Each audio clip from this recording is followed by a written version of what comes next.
OK នៅក្នុងការសិក្សាចំណោទបរិមាណពលមើលដូចលោកគ្រូសង្ខេបឧទាហរណ៍លំហាត់ទី6នេះសិនប្រធានគេឲ្យមកគឺសិតតែអក្សរជាងភាគច្រើនឬក៏ពេលខ្លះអក្សរវាខ្លីទេអញ្ចឹងចំណោទបរិមាណភាគច្រើនអនុគម F ហើយនឹងលក្ខខណ្ឌគឺគេអត់ឲ្យមកទេអញ្ចឹងបងត្រូវចេះសង្ខេបប្រធានលំហាត់ហើយទៅសេវាទៅជាអនុគមគណិតវិទ្យាដែលតាក់ទងជាមួយលំហាត់ក៏ដូចជាទៅសេលក្ខខណ្ឌឲ្យតាក់ទងមួយលំហាត់ហើយបានចាប់ផ្ដើមប្រើវិធីសាស្ត្រដោះស្រាយហើយវិធីសាស្ត្រនៅក្នុងកម្មវិធីដែលយើងរៀននេះគឺតែមួយទេគឺ Lagrange multiplier អញ្ចឹងដើម្បីសិក្សាអំពីចំណោទបរិមាណហ្នឹងដំបូងគឺយើងត្រូវជំនាញទី1គេហៅត្រូវតាំងអាញ្ញត្តិហើយនឹងដែនកំណត់របស់វាមានន័យថាអាញ្ញត្តិហ្នឹងត្រូវនៅចន្លោះណាចំណុចទី2គឺជាចំណុចដែលសំខាន់មួយដែរគឺត្រូវទៅសេ objective function ពាក្យថា objective function គឺមានន័យថាទៅសេអនុគមណាដែលយើងចង់សិក្សាបរិមាណរបស់វាហើយជាទូទៅអានឹងយើងតាំងដោយ f ហើយនៅពេលដែលបងប្អូនអានលំហាត់តើធ្វើម៉េចបានដឹងថាមួយណាជា objective function វាមានពាក្យបច្ចេកទេសដែលយើងអានទៅឲ្យដឹងថាតើអនុគមណាដែលយើងចង់សិក្សាបរិមាណរបស់វាអញ្ចឹងអនុគមហ្នឹងឯងគឺជា objective function បន្ទាប់មកអាទី3យើងត្រូវសរសេរអនុគមដែលជាលក្ខខណ្ឌបើ constraint function អនុគមនៃលក្ខខណ្ឌនៅក្នុងមេរៀនទូទៅយើងតាំងដោយ j អាច j1 j2 រហូតដល់ jk អញ្ចឹងទៅដល់ពេលមាន objective function មាន constraint ហើយគឺបងប្រើ Lagrange multiplier ដើម្បីដោះស្រាយបើគ្នាយើងមើលសប្តាហ៍មុនមានអញ្ចឹងនៅពេលនេះអ្វីដែលជាចំណុចសំខាន់ទី1លោកគ្រូគិតថាទី2ឲ្យចេះរក objective function អញ្ចឹងលោកគ្រូបញ្ជាក់ម្ដងទៀត objective function ពេលបងប្អូនអានលំហាត់មកត្រូវដឹងថាតើយើងចង់សិក្សារបស់អីគេដែលវាស្មើនឹងពាក្យអតិបរមាហើយនឹងស្មើនឹងពាក្យអបបរមាដែលយើងហៅថា estimate ប៉ុន្តែនៅក្នុងលំហាត់ខ្លះគឺគេអត់ប្រើពាក្យវា direct ទេប៉ុន្តែបន្ទាប់ពីយើងវិភាគទៅវាប្រកបនៃអតិបរមានិងអបបរមាក្នុងហ្នឹងអញ្ចឹងជាជំហានដំបូងដើម្បីឲ្យយល់អំពីវិធីសាស្ត្រយើងមើលខាងក្រោមហើយលោកគ្រូនាំឲ្យយើងយល់អំពីមួយចំណុចទៅមួយចំណុចតោះគេថា find the dimension of the largest rectangular box មានពាក្យមួយចំនួនដែលយើងត្រូវចាំឃ្លានេះគេនិយាយអំពីរកវិមាត្រធំបំផុតនៃប្រអប់ដែលរាងជាចតុកោណកែងអញ្ចឹងអាពាក្យ largest នេះគ្នាយើងដឹងហើយគឺវាស្មើនឹងពាក្យអតិបរមាអាធំជាងគេហើយពាក្យវិមាត្រហ្នឹងគឺជ្រុងនីមួយៗរបស់ប្រអប់ដែលរាងជាចតុកោណកែងឬក៏ប្រអប់ដែលរាងជា container ហ្នឹង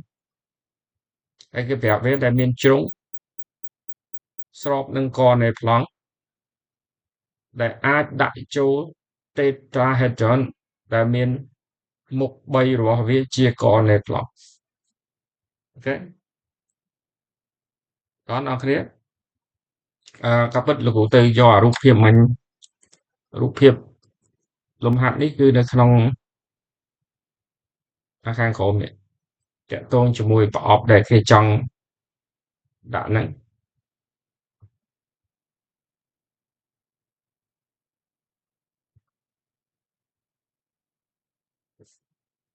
អូខេអញ្ចឹងរូបភាពនៅក្នុងបាទលោកគ្រូឡើងលើតិចវិញបាទគេចង់ធ្វើអាប្រអប់ដូចនៅក្នុងរូបភាពនេះ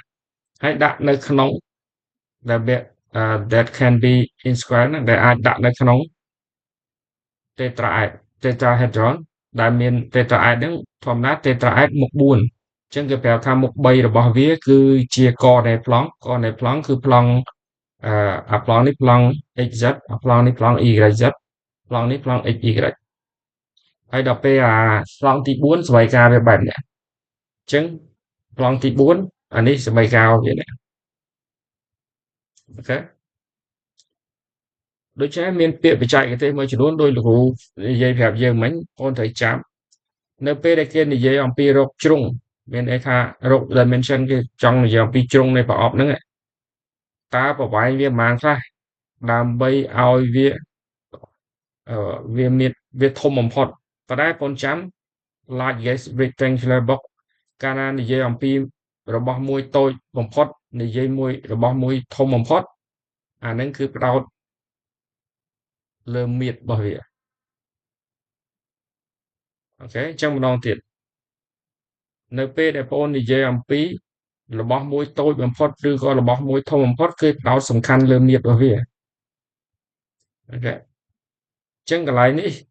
នៅពេលដែលបងអូនដឹងអំពីមាត្រធំបំផុតមានន័យថាបងអូនស្គាល់ objective function នេះដោយលោកគ្រូថាមិញនៅពេលដែលបងអូនចង់សរសេរ objective function តតែបងអូនដឹងថាតើរបស់ណាដែលយើងចង់សិក្សាបរិមាណវាអញ្ចឹងពាក្យកន្លែងនេះពីរយ៉ាងរបស់តូចបំផុតរបស់ធំបំផុតគឺនិយាយអំពីមាត្រអូខេប៉ុន្តែមុននឹងសរសេរអាហ្នឹងគឺយើងត្រូវតាំងអាញ្ញត្តិរបស់វាអញ្ចឹងយើងមើលប្រអប់ដូចរបស់យើងដើម្បីបានប្រអប់មួយបងអូនត្រូវស្គាល់បញ្ញត្តិអីគេខ្លះអូខេយើងតាំងចំណុចទី1បងប្អូនចង់បង់លេខតាំង x y z be the size or the dimension បកប្រែជ្រុងវិបៀត dimension of the box អញ្ចឹងលក្ខខណ្ឌវាគឺដោយសារវាជាជ្រុង x y z ហ្នឹងត្រូវទៅវិជ្ជមានអាហ្នឹងឯងចំណុចទី1ដែលបងប្អូនដាក់នៅខាងលើណាចំណុចទី1ដែលយើងនិយាយនេះណែនាំអាញ្ញត្តិហើយនឹងលក្ខខណ្ឌរបស់វាហើយបងប្អូនមើលក្នុងរូបអត្ថន័យមានន័យថាយើងតាំងអាលើអាផ្ស៊ីនេះកន្លែងនេះ x កន្លែងនេះ y សន្ទុះy នេះទេហើយនឹង z កន្លែងនេះយ៉ាមិញ y ទៅច្រឡំ z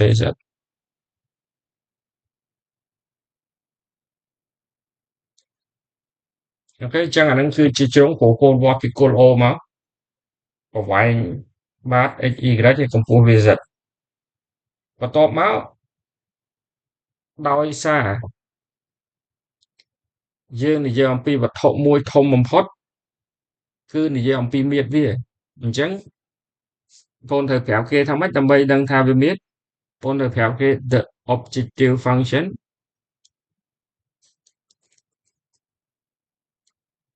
មានន័យថាអនុគមណាដែលយើងចង់សិក្សាបរិមាណវា is the volume of the box ហើយហេតុអីបានជាយើងចាំបាច់ប្រាប់គេអាហ្នឹងនៅពេលដែលបងប្រាប់ថាវារៀងជាអីបានយើងទៅសេ objective function ជាអនុគមនៃ x បានអញ្ចឹងយើងបាន f នៃវាជាប់ x y z តើមាត្រនៃប្រអប់ហើយដោយសារប្រអប់យើងរៀងជាប៉ាឡេពីប៉ែតណាប្រអប់ខាងក្នុងអូនចាំទេតើប្រអប់នឹងមាត្ររបស់ប្រអប់ដែលរៀងជាប៉ាឡេពីប៉ែតឬក៏ជារៀងជាកុងតឺន័រហ្នឹងមាត្ររបស់វាស្មើអីគេមាត្ររបស់វាมันស្មើនឹងជុងទាំង3គុណចូលគ្នាអូខេអញ្ចឹងបងគេអនុគម s គេអត់ឲ្យមកប៉ុន្តែហេតុអីបានយើងដឹងថាវាមាត្រដោយលោកថាមិនអញ្ចឹងកាលណាសំណួរនិយាយអំពីវត្ថុមួយធំបំផុតគឺគេផ្ដោតសំខាន់លើមាត្ររបស់វាអញ្ចឹងជារបស់ដែលត្រូវចាំទី1ហើយបងអនុវត្តនៅក្នុងជីវភាពសប្ងៃសាមញ្ញទេមិនអញ្ចឹងវត្ថុមួយតូចបំផុតធំបំផុតគឺផ្ដោតសំខាន់លើមាត្ររបស់វាហើយដោយសារមាត្ររបស់វាអាស្រ័យលើរាងរបស់វត្ថុអញ្ចឹងដោយសារនិយាយអំពីប្រអប់អញ្ចឹងមាត្រប្រអប់វាត្រូវ x គុណ y គុណ z អញ្ចឹងបើវត្ថុនឹងរាងអីផ្សេងមាត្ររបស់វាដូរសមីការតាមហ្នឹងអូខេបន្ទាប់មកអាទី3គឺបងត្រូវទី2ទី3មួយណាមុនក្រោយអាស្រ័យលើសមត្ថកម្មទី3គឺ constraint ថាតើវាត្រូវផ្ទៀងផ្ទាត់លក្ខខណ្ឌអី x y z ហ្នឹងអូខេអញ្ចឹងយើងមើលបើបងមើលប្រធានលំហាត់វិញគឺយើងចង់ធ្វើប្រអប់ធំបំផុតប៉ុន្តែប្រអប់ធំបំផុតហ្នឹងដែលអាចដាក់ចូលទៅក្នុង tetraed ហ្នឹងបានដូចចេះ កូនមើលអាតេត្រាអែនវាមានមុខ4កណែប្លង់ទាំង3អញ្ចឹងដូចយើងបើគ្នាយើងអត់ទាន់ច្បាស់ទៅគ្រូបញ្ជាក់វិញអាប្លង់បាតនេះគេហៅប្លង់ x ប្លង់ x y ឬក៏គេហៅ x y plan អានេះគឺប្លង់ y z អញ្ចឹងអានេះគឺប្លង់ x z អញ្ចឹងវាខណ្ឌដោយសារ3ប្លង់ហ្នឹងហើយវាថែមអាប្លង់ទេនេះមកទៀតហើយដោយសារប្រអប់ហ្នឹងវាមានមុខស្របនឹងកនៃប្លង់អញ្ចឹងអាជ្រុងមួយទៀតវាជាកើនរហូតអញ្ចឹងវាកើនរហូតវាឈប់លុះត្រាតែអាចែងវាហ្នឹងបាទចែងវាហ្នឹងឡើងមកប៉ះកន្លែងនេះឡើងមកប៉ះអាប្លង់ទេហ្នឹងព្រោះប្លង់នេះគឺសម័យកាលវានេះប្លង់វាទេអានេះអញ្ចឹងតវាឡើងមកប៉ះអាហ្នឹងបានប្រអប់ហ្នឹងមានមាត្រធំបំផុតអញ្ចឹងបើសិនជាចែងរបស់វាហ្នឹងឡើងអត់ទាន់ប៉ះអាហ្នឹងទេមាត្ររបស់វាអត់ធំបំផុតទេអញ្ចឹងនៅពេលដែលអាប្រអប់ហ្នឹងមកប៉ះកន្លែងហ្នឹងបងអាចមើលឃើញនឹងងាយអាកន្លែងក្រហមដែលលោកគ្រូដាក់ឬក៏លោកគ្រូដូរពណ៌ហ្នឹងអាចដាក់ពណ៌បៃតងករណីទូទៅរបស់វាគឺ x y z អញ្ចឹងដោយសារប្រវែងរបស់ប្រអប់ឬក៏វិមាត្ររបស់ប្រអប់ x y z វាមកប៉ះអឺប្លង់ដែលមានបន្ទាត់ទេហ្នឹងអញ្ចឹងអា constraint របស់យើង x y z ហ្នឹងត្រូវផ្ទៀងផ្ទាត់លក្ខខណ្ឌ x បូកមានន័យវាត្រូវផ្ទៀងផ្ទាត់សម័យកាលប្លង់ព្រោះវាត្រូវប៉ះបងឃើញ x y z របស់យើងវាត្រូវប៉ះប្លង់អញ្ចឹងវាមិនត្រូវផ្ទៀងផ្ទាត់សម័យកាលប្លង់ហើយអាហ្នឹងនៅក្នុងរបស់យើងគ្រាន់តែវាតាំងវាដោយអនុគម z x y z ទៅតោះនេះយ៉ាងណាគ្នាបាទបងត្រូវទៅសេអាហ្នឹងឲ្យឃើញបាទដូច្នេះនៅពេលដែលបងមានអនុគម f ដែលជាយើងហៅ objective function ហើយមាន z ហើយជំហានទី4យើងគ្រាន់តែសិក្សាបរិមាណវាប៉ុន្តែយើងអត់លម្អិតដូចអាសិក្សា Lagrange multiplier ដែលគេឲ្យអនុគម s ឲ្យលក្ខខណ្ឌទេយើងអត់ចាំបាច់សិក្សា sequence s ទេចំពោះករណីនេះប៉ុន្តែ Lagrange multiplier របស់យើងគឺត្រូវអនុវត្តបើបងអត់ទាន់ច្បាស់សប្តាហ៍មុនយើងមើលនេះគ្នាយើងចាំដើម្បីប្រើ Lagrange multiplier បងអាចប្រាប់គេកន្លែងនេះ next we use Lagrange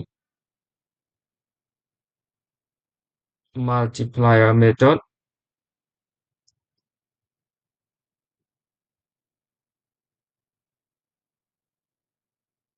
ចឹងជំហានទី1របស់ Lagrange multiplier បងតាំងអនុគមដោយសារ z មានមួយលក្ខខណ្ឌបងតាំងអាប៉ារ៉ាម៉ែត្ររបស់វាអានឹងគេហៅថា Lagrange constant ហើយអញ្ញត្តិចាស់របស់វា x y z បងដាក់ទាំងអស់តាមនិយមន័យវាស្មើនឹង f x y z ដកបើសិនជាបងមានអា constant ច្រើនគឺយកចំនួន t lambda គុណជាមួយ constant ប៉ុន្តែនៅពេលនេះរបស់យើងមានតែមួយគឺយើងអត់មាន sigma អីទេគឺដាក់ z x y z ដកចំនួន t 24របស់យើងអានេះគឺជារូបមន្តទូទៅរបស់យើងនៅពេលដែលបងចង់សិក្សាបរិមាណនៃអនុគមដែលមានលក្ខខណ្ឌអញ្ចឹងយើងជ្រើសចូលធម្មតាបាទយើងមើល f នៃ x y z របស់យើងគឺទៅជា x គុណនឹង y z ដក lambda បាទអានេះបងជ្រើសចូលដែរ x បូក 4y បូក 8z អានេះគឺដក 24អីដែរគឺ L នៃ lambda x y z ស្មើប៉ុណ្ណឹងហើយសិក្សាបរិមាណនៃអនុគមដំបូងបងមិនរឹសរបស់ gradient អញ្ចឹងយើង derive ឲ្យវាស្មើ0ហើយរករឹសវាអញ្ចឹងយើងស្គាល់ទាំងអស់គ្នាគឺយើងសរសេរ gradient នេះ L complete gradient derive វាតាមអញ្ញត្តិដែលយើងសរសេរនេះអញ្ចឹងត្រូវធៀប lambda មុនហើយបន្ទាប់មកធៀប x បន្ទាប់មកធៀប y បន្ទាប់មកធៀប z អញ្ចឹងវាមានដល់14ធ្វើទៅដល់វាច្រើនប៉ុន្តែវិធីសាស្ត្ររបស់យើងប្រើសាមញ្ញ ចឹងយើងមើលរបស់យើង L ប៉ុណ្ណឹង derivative lambda មានន័យថា lambda យើងជាញ៉ាំបើសិនជាយើងអត់ទាន់ច្បាស់លោកគ្រូអាចសរសេរសិន gradient គឺមានន័យថា derivative បញ្ញត្តិនីមួយៗអញ្ចឹងផង derivation អានេះមានន័យថា dl ធៀប lambda អានេះ dl ធៀប x dl ធៀប y dl ធៀប z អញ្ចឹងផង derivative ធម្មតាមកធៀប l ធៀបនឹង lambda គឺវាសល់ x បាទវាមានសញ្ញាដកពីមុខផង derivative lambda វាមានដកពីមុខអញ្ចឹងទៅជាដក x ដក 4y ដក 8z បូក24ហើយដល់ពេល derivative x អានេះវាទៅជា y z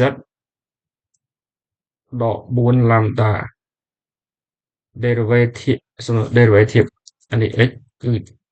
y z ដក lambda ដល់ពេល derivative y វិញអានេះទៅជា xz ដក4 lambda derivative z xy ដក8 lambda អញ្ចឹងពេលបង derivative ចង់រកឫសរបស់វាគឺបងគ្រាន់តែសេប៉ុណ្នេះ gradient នៃ L lambda xy z ស្មើ0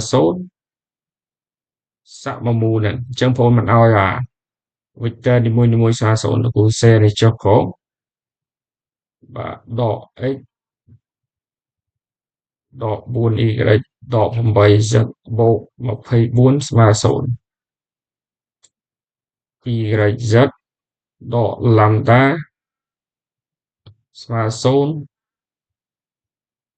xz ដក4 lambda ស្មើ0 xy ដក8 lambda ស្មើ0ហើយវិធីសាស្ត្ររបស់យើងមិនថាតាអត់ constant មាន constant ទេចំណុចដែលពិបាកជាងគេបន្ទាប់ពីបងចាំហើយគឺរកឫសរបស់សមីការហ្នឹងអូខេអញ្ចឹងយើងត្រូវរក lambda x y z ឲ្យឃើញ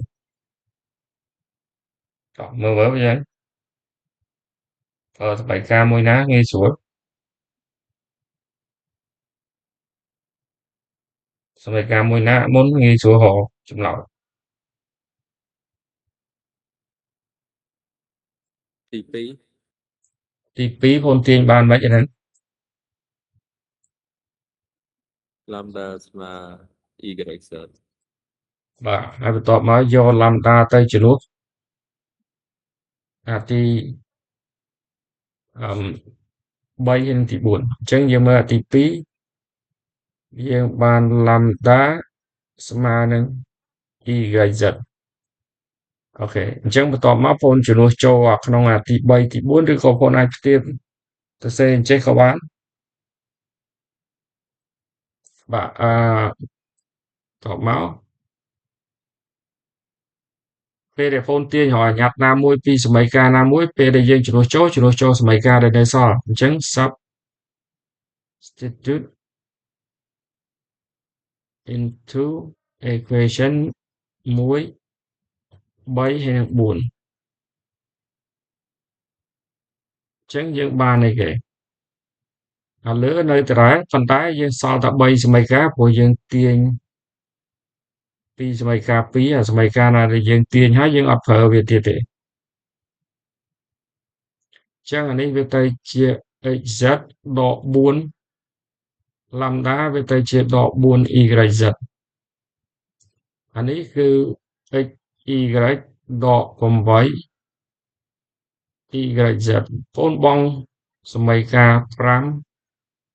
6 7ណាយ៉ាងហោចណាស់យើងសល់3សមីការអញ្ចឹងយើងមើលទៀតសមីការណាដែលមានស្រួលជាងគេទៀតសមីការ6ហើយនិង7ប្រហាក់ប្រហែលគ្នាអញ្ចឹងឧទាហរណ៍លោកគ្រូយក6មកបងអាចទាញ Z ជាកតាសល់ x ដក 4y ស្មើ0កន្លែងនេះប្រហែលយើងយល់លោកមុនហើយផលគុណកតាស្មើ0យើងទាញបានកតានីមួយៗស្មើ0ដែលយើងប្រើពាក្យឬនេះគឺមានន័យថា សិក្សាដាច់គ្នាហ្នឹងអូខេអញ្ចឹងករណីទី1ប្រសិនបើតើពលមើលដូចនេះតើអាហ្នឹងយើងយកបើសិនជាយើងសិក្សាទូទៅយើងយកប៉ុន្តែកុំភ្លេចរបស់យើងនេះលក្ខខណ្ឌដោយសារវាជាជ្រុងអញ្ចឹង x y z យើងត្រូវអីគេត្រូវធំជាង0ដាច់អញ្ចឹងកន្លែងនេះអូនត្រូវដាក់ថាដោយ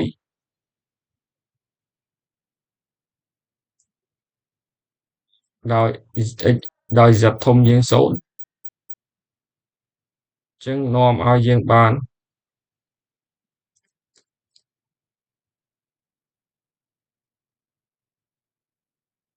ដូច្នេះ z កតា x ដក 4y ស្មើ0យើងទាញបានតែមួយទេគឺ x ដក 4y ស្មើ0ឬក៏ x ស្មើ 4y អញ្ចឹងx អឺ x ស្មើជាមួយនឹង 4y នេះយើងទាញចេញពីសមីការ6អញ្ចឹងយើងត្រូវចំនួនចូលសមីការ7ហើយនឹងសមីការ5ប៉ុន្តែបងប្អូនមើលសមីការ7ដោយសារអឺកន្លែងនេះយើងអាចសរសេរអញ្ចេះតែម្ដងមកយើងលុបចេញម្ដងទៀតហើយយើងបញ្យល់អញ្ចេះវាខ្លីជាងប៉ុន្តែគោលដៅកន្លែងនេះដោយដែលលោកគ្រូបានបញ្ជាក់យើងគឺយើងត្រូវចំណាយពេលយូរដោះស្រាយវិសមីការហ្នឹងសំដៅដោះស្រាយប្រព័ន្ធសមីការហ្នឹងអានេះស្មើអញ្ចេះលោកគ្រូទាញអានេះឲ្យឃើញថា z ស្មើ0អញ្ចឹងអានេះ x ដក 4y ស្មើ0អានេះលោកគ្រូទាញ y សល់ x ដក 8z អញ្ចឹងដោយអឺដោយ x y z ធំជាង0អញ្ចឹងយើងព្រមសល់ទៅសមីការដក x ដក 4y ដក 8z ស្មើ24អញ្ចឹងអា z នេះអត់0ទេបងទាញបាន x ដក 4y ស្មើ0ហើយ x ដក 8z ស្មើ0យើងសមីការរបស់យើងអឺសល់តែ3អញ្ញត្តិ3សមីការអញ្ចឹងយើងដោះស្រាយវាបានអញ្ចឹងយើងដាក់នេះ5 6 7នៅនេះអញ្ចឹងយើងបាត់អញ្ញត្តិរមួយឧទាហរណ៍បងអូនទាញរ6 x ស្មើនឹងយើងទាញ y ឲ្យជាប់ x មកក៏បានព្រោះវាជាប់ x ដូចគ្នាអញ្ចឹង y ស្មើនឹង1លើ 4x ហើយនឹង7 z ស្មើ1លើ 8x ហ្នឹង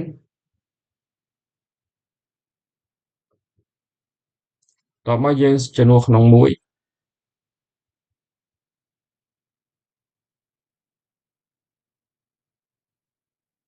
សំទោសមិនមែន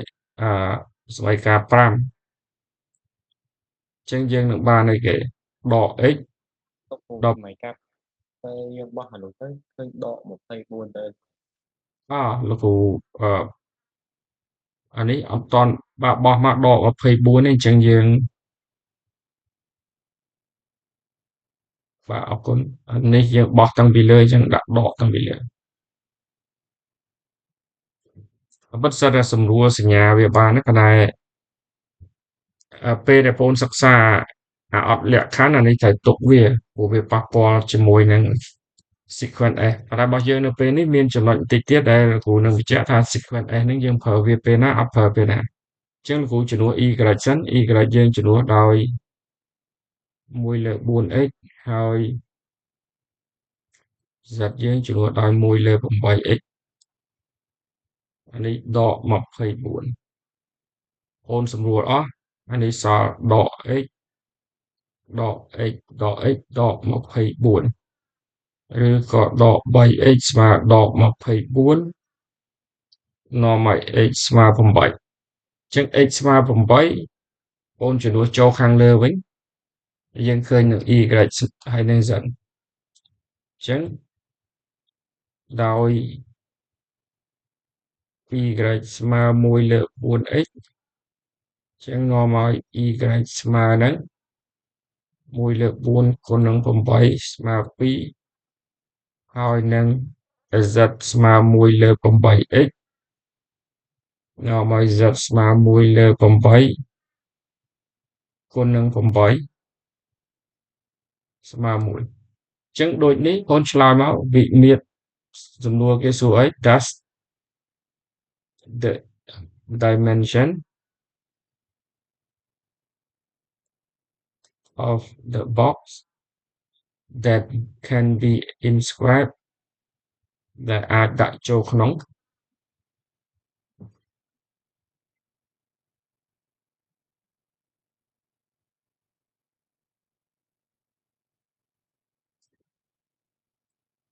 tetrahedron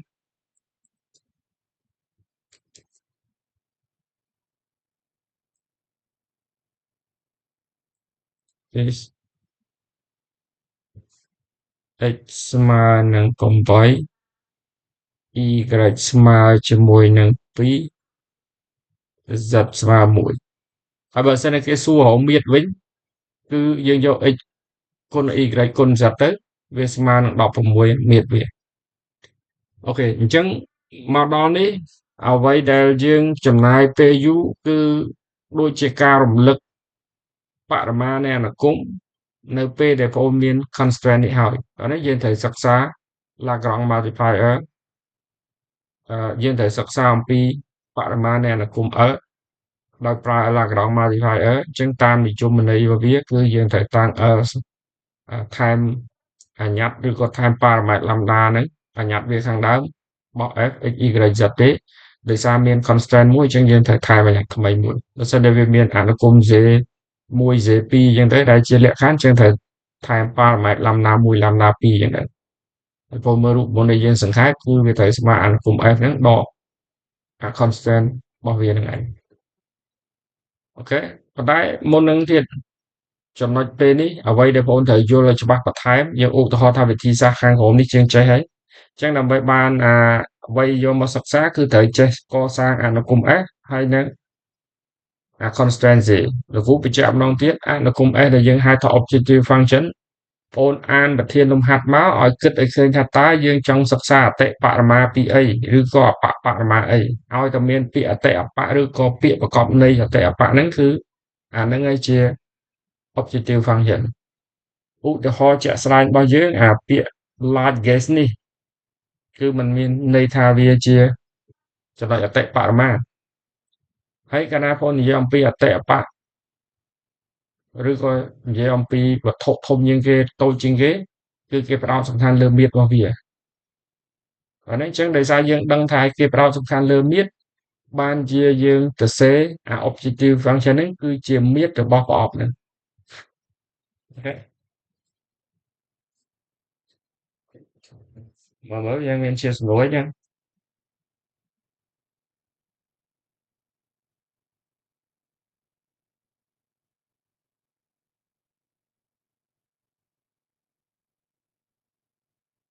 បាទកន្លែងនេះលោកគ្រូភ្លេចបញ្ជាក់យើងដែរពេលដែលបងប្អូនរកឃើញចំនួនថេរនឹងហើយយើងអត់មានទៅសិក្សា sequence S ទេអា sequence S ហ្នឹងគឺសម្រាប់លំហាត់ដែលគេឲ្យសិក្សាបរិមាណនៃអនុគម L ហើយគេឲ្យលក្ខខណ្ឌមកប៉ុន្តែក្នុងករណីបងប្អូនសិក្សាចំណោទបរិមាណគឺបងប្អូនរកឃើញអាឫសរបស់ derivative ហ្នឹងហើយចប់ហើយប៉ុន្តែក្នុងករណីឫសរបស់ derivative មានច្រើនបងប្អូនចង់ដឹងមួយណាអតិអបយើងដូរយើងជំនួសវាចូលអនុគម L តែម្ដងព្រោះជំនួសចូលទៅអាណាតូចជាងគេអាហ្នឹងអបជំនួសចូលទៅអាណាធំជាងគេអាហ្នឹងអតិ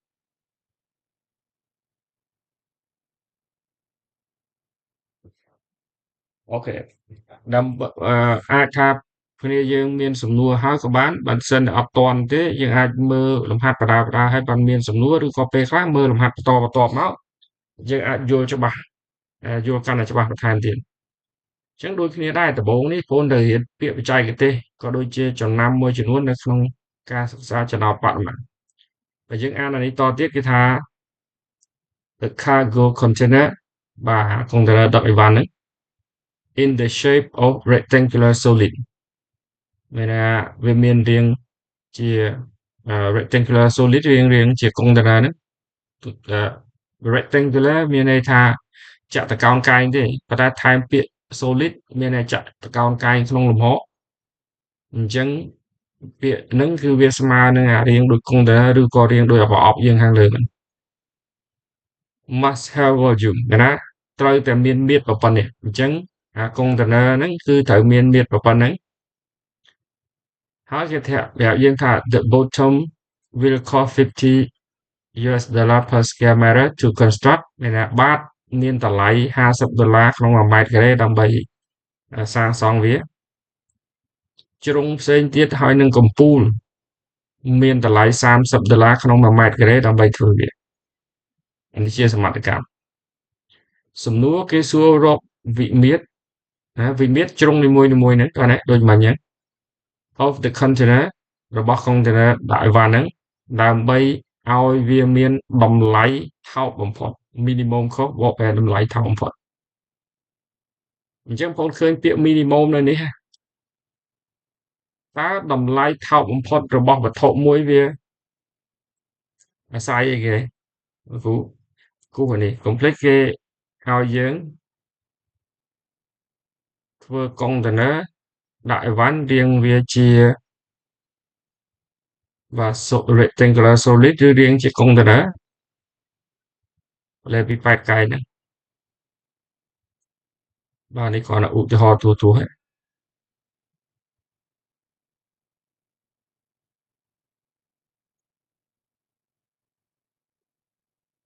អូខេ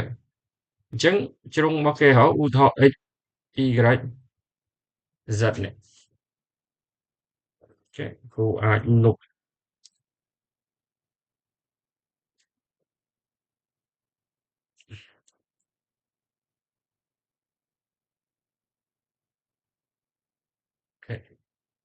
អញ្ចឹង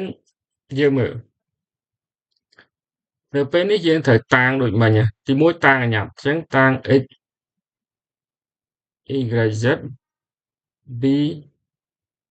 the dimension of the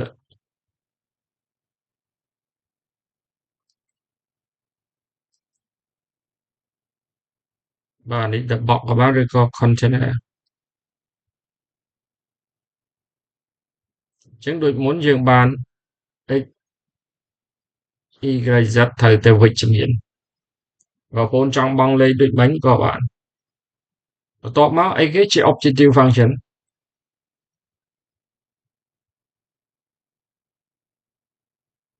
អាណាដែលយើងចង់បានសិក្សាអតិអបៈរបស់វា the minimum cost objective បាទ the objective function is the cost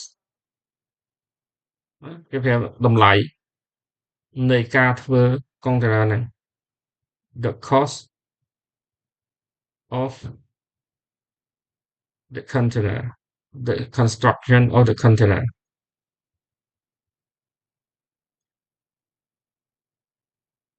អូខេប៉ុន្តែបងចាំតម្លៃរបស់វត្ថុមួយអាស្រ័យនឹងអី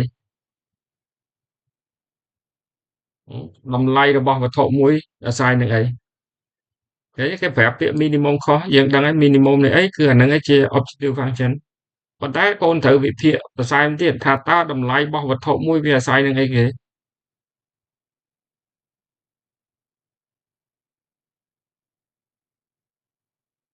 តោះពីណាដឹងផ្ទៃរបស់វាលោកគ្រូផ្ទៃខាងក្រៅរបស់វាអូខេតម្លៃរបស់វត្ថុមួយវាអាស្រ័យនឹងផ្ទៃរបស់វត្ថុហ្នឹងមិនថាតែវារាង container រាងអីទេណាឲ្យតែបងនិយាយអំពីតម្លៃវត្ថុមួយបងចង់ដឹងវត្ថុហ្នឹងថ្លៃឬថោកឬអស់ប្រមាណគេគណនាផ្ទៃវាឲ្យគុណតម្លៃក្នុងមួយឯកតាលោកឧទាហរណ៍សាមញ្ញឧទាហរណ៍បងទៅទិញដីគេ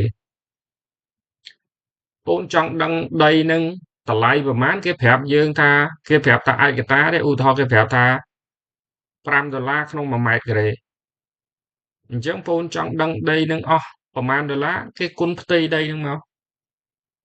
គេគុណផ្ទៃវាមកហើយគុណថ្លៃក្នុងមួយឯកតាទៅគឺឃើញតម្លៃដីហ្នឹងតែអញ្ចឹងរបស់មួយនិយាយអំពីតម្លៃគឺអាស្រ័យនឹងផ្ទៃវាព្រោះកាលណាគេដឹងផ្ទៃសរុបគេគ្រាន់តែគុណតម្លៃក្នុងមួយឯកតាគេដឹងតម្លៃវាសរុបអញ្ចឹងលំហាត់នេះហើយលំហាត់មុនអូនត្រូវចាំខុសគ្នាបើសិនជាយើងដឹងហើយអាហ្នឹងអត់បញ្ហាអញ្ចឹងលំហាត់មុនយើងនិយាយអំពីមាត្របោះយើងនិយាយអំពីទំហំវត្ថុទំហំវាអាស្រ័យមាត្រឥឡូវយើងនិយាយអំពីតម្លៃគឺអាស្រ័យនឹងផ្ទៃឥឡូវយើងមើលយើងធ្វើវត្ថុរាងប្រអប់តើផ្ទៃវាមិនអាណាដែលហៅផ្ទៃវាផ្ទៃគឺព័ទ្ធជុំវិញសងខាងប៉ុន្តែតម្លៃវាខុសគ្នាយើងមើលលោកគ្រូណែនាំឲ្យយើងមើលបាតសិនលោកគ្រូគូសអាបាតពណ៌ក្រហមអាបាទបាតនេះលោកគ្រូគូសពណ៌ក្រហមហើយរាងវាជាគេអញ្ចឹងអាបាតវារាងជាគេចាក់តកោណកែងមែនទេកាឡាផ្ទៃវាស្មើគេហ្នឹងកាឡាផ្ទៃចាក់តកោណកែងមិនស្មើគេ y គុណនឹង z ប៉ុន្តែគេប្រាប់យើងថាបាតមានតម្លៃប៉ុន្មាន50ក្នុង1ម៉ែត្រការ៉េដើម្បី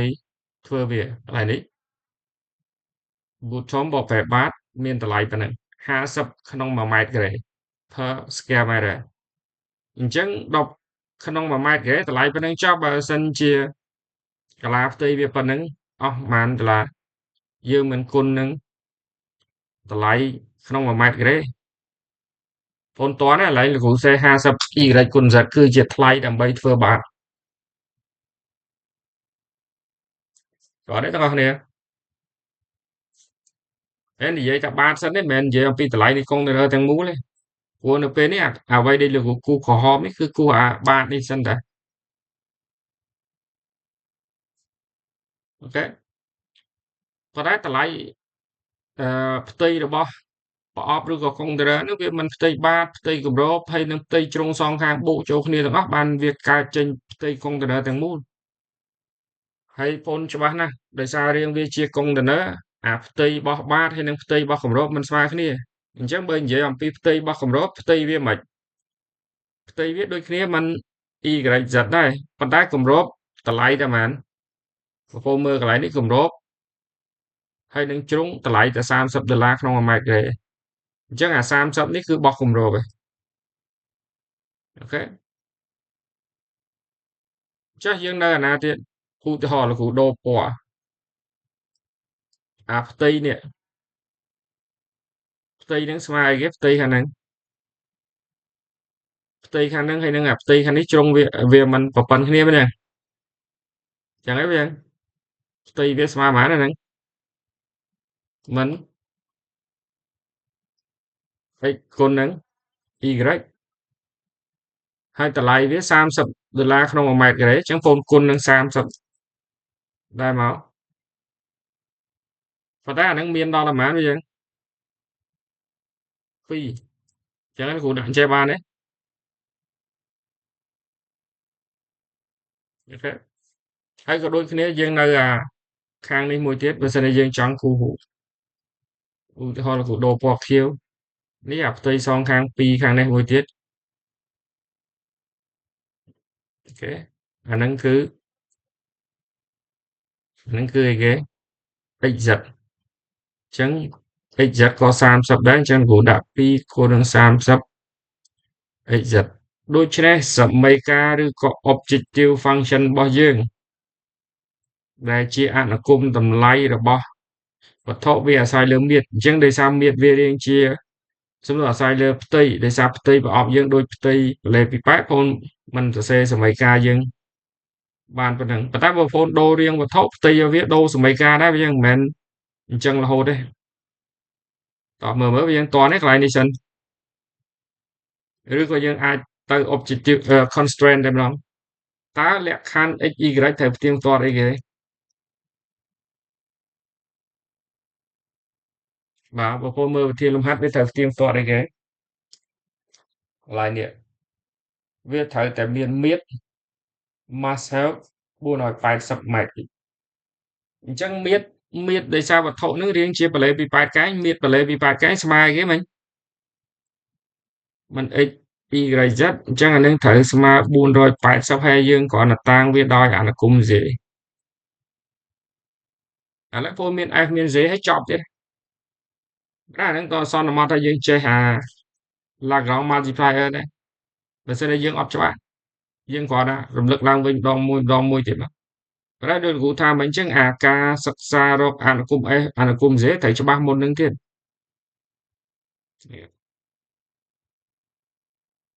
បន្ទាប់មកបងក៏ប្រាប់គេ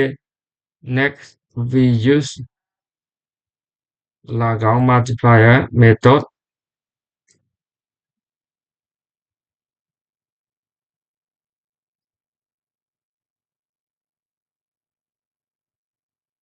អញ្ចឹងវិធីសាស្ត្រនោះគេដឹងហើយថាអូនតាំង L lambda x y z ដូចរហដស្មើ f x y z ដក lambda z នៃ x y z ដកចំនួនថេរអញ្ចឹងអនុគមយើង80 y z 60 x y 60 x z ដក lambda x y z ដក480អូខេអញ្ចឹងយើង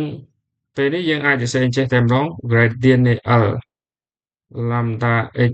y z ស្មើ0សាក់មូលអញ្ចឹង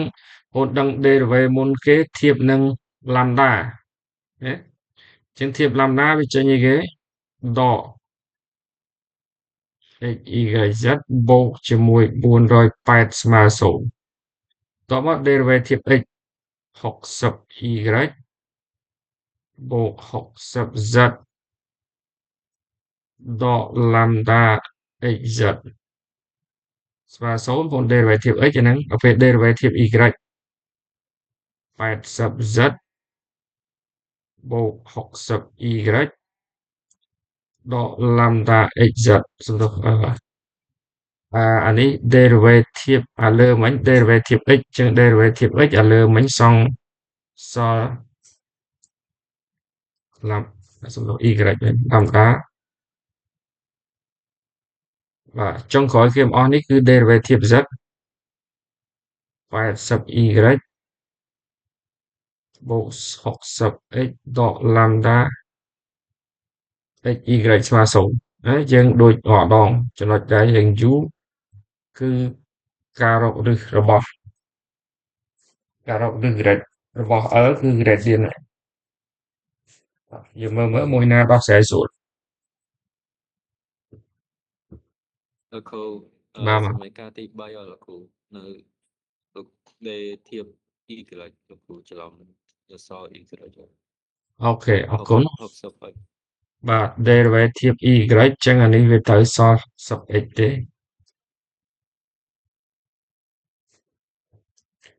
បាទ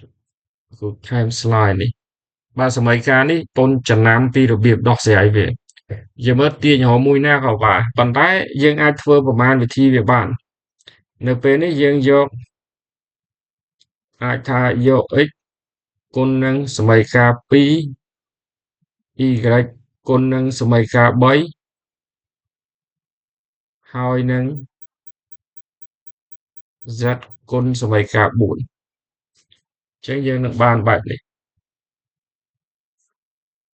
អឺ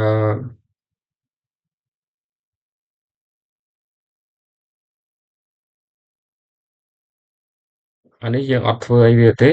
យើងទុកនៅតារាយើងធ្វើតែសមីការ2 3 4ដោយសារនេះវាមានស្រដៀងគ្នាអានេះខ្វះអានេះ lambda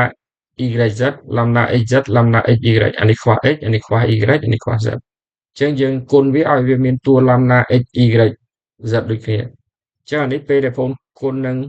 x វាទៅជា60 x y បូក60 x z បងចង់ដាក់អានេះបងគុណអានេះមកវាស្មើជាមួយ lambda x y z ប៉ុន្តែលោកបោះមកខាងនេះខាងឆ្វេងវិញដកប៉ុន្តែបងបោះ មកខាងស្ដាំវាបូកធ្វើដូចគ្នាអាសមីការទី3ប្អូនគុណ y អញ្ចឹងអានេះវាទៅជា80 y បូក60 xy ស្មើឡាំដា xyz 80 YZ ដែរអានេះយើងគុណនឹង Z បូក60 XZ ស្មើឡាំដា XYZ អញ្ចឹងច្បាស់ណាស់យើងផ្ទឹមអា3នេះខាងនេះស្មើគ្នាព្រោះវាដូចគ្នានេះអញ្ចឹងបងអាចដាក់ថាផ្ទឹម1យើងអត់ទាន់បង់អាខាងលើបង់ហើយអញ្ចឹងអានេះ5 6 7 8អញ្ចឹងយើងឧទាហរណ៍ថា6និង8ផ្ទឹម6និង8យើងមិនបាន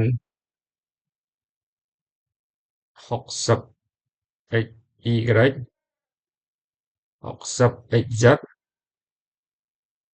ស្មើនឹង80 YZ បូកនឹង60 xy អញ្ចឹងបងសម្រួលនេះចោលហើយយើងសម្រួល Z មួយទៀតចោលបានដោយសារវាខុសពី0 Z ធំជាង0អញ្ចឹងបងទាញកន្លែងនេះទាញរក x ដូចមុនក៏បានបងអាចទាញរក x ស្មើនឹង80លើ60 y ឬក៏ស្មើ4លើ3y អញ្ចឹង8កាពិតអានេះ8និង7ណាមិនមែន8និង6ទេ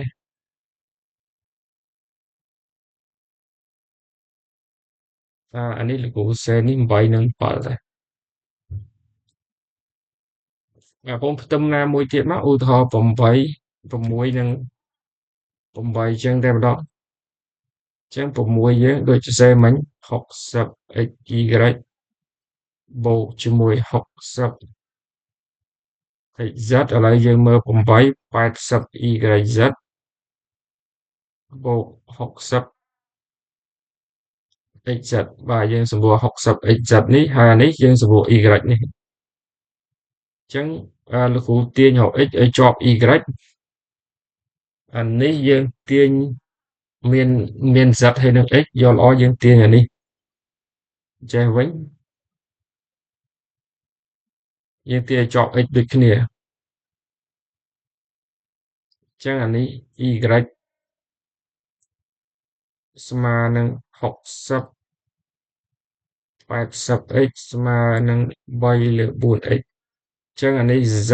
យើងស្មើនឹងដូចគ្នាដែរ60លើ80 x ស្មើនឹង3លើ 4x អញ្ចឹងយើងឃើញអានឹងដូចគ្នាជំនួស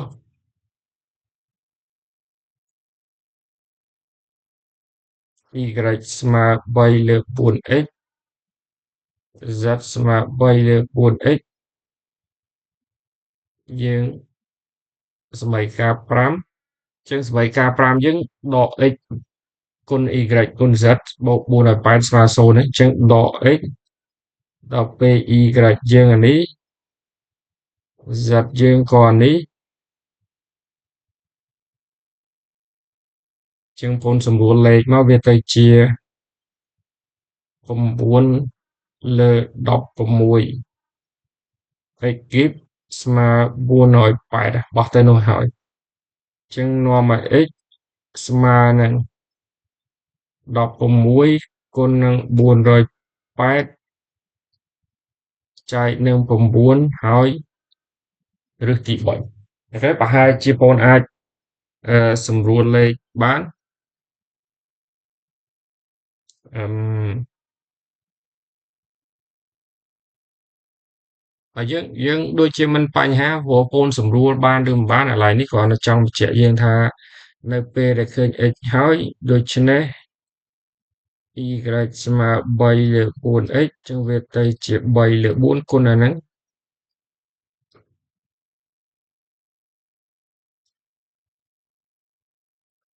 ហើយ z ក៏ស្មើប៉ុណ្្នឹងដែរឬក៏សេចេះតែម្ដងដូចថាវាស្មើគ្នា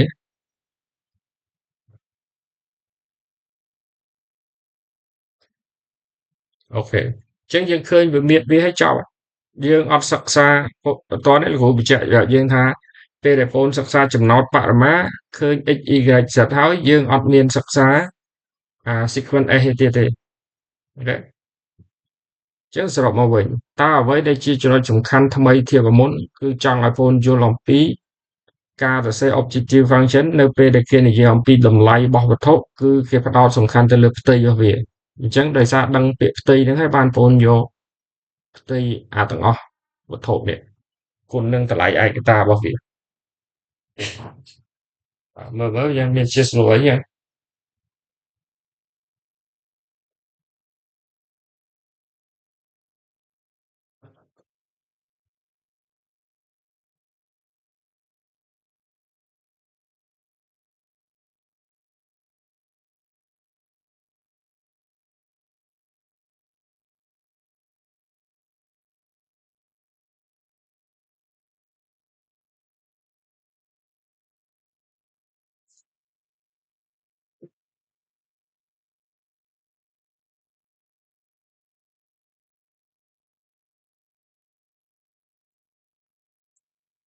អូខេយើងមើលលំហាត់បាទយើងមានលំហាត់ទី8មួយទៀតប៉ុន្តែដើម្បីងាយស្រួលយល់អានេះរូបមន្តប្រហែលជាគ្នាយើងធ្លាប់ប្រើការដែលយើងរៀនថ្នាក់ទី12ឬឆ្នាំទី1ឯងគឺការស្រាយរូបមន្តចម្ងាយពីចំណុចទៅប្លង់ឲ្យដោយរូបមន្តប៉ុណ្ណឹងអញ្ចឹងចម្ងាយពីចំណុចដែលមានអឺ coordinate x0 y0 z0 ទៅនឹងប្លង់ដែលមានសមីការបែបហ្នឹងឲ្យតែ d ស្មើប៉ុណ្ណឹងនៅកន្លែងនេះមានមានអអាចថាពីរចំណុចដែលបងត្រូវចាំធៀបមួយដែលបងត្រូវយល់ធៀបមួយអ្វីដែលយើងមានខាងលើអូខេឥឡូវយើងមើលលំហាត់នេះនៅពេលដែលគេឲ្យស្រាយថាឬក៏សិក្សាឲ្យគេចម្ងាយពីចំណុចទៅប្លង់តើតាម Lagrange multiplier គេយើងត្រូវមានអីគេខ្លះតាម Lagrange multiplier យើងមិនត្រូវមាន objective function ហើយយើងត្រូវមាន constraint ប៉ុន្តែមួយណា objective function មួយណា constraint ក្នុងករណីរបស់យើងមើលដល់ពេលអញ្ចឹងតែអញ្ញត្តិក៏យើងអត់ទាន់មានអញ្ចឹងយើងត្រូវរៀនវិភាគរបស់វាយើងមើលកន្លែងនេះគេចំណុចឧទាហរណ៍លោកគ្រូតាំងចំណុចដែលគេឲ្យ x0 y0 z0 នឹងដោយ a អញ្ចឹងយើងមាន a អញ្ចឹងហើយឧទាហរណ៍ពលមានប្លង់ដែលគេឲ្យនេះគឺប្លង់ p អីចឹងចាប្លង់ p បែបនេះមួយឯណា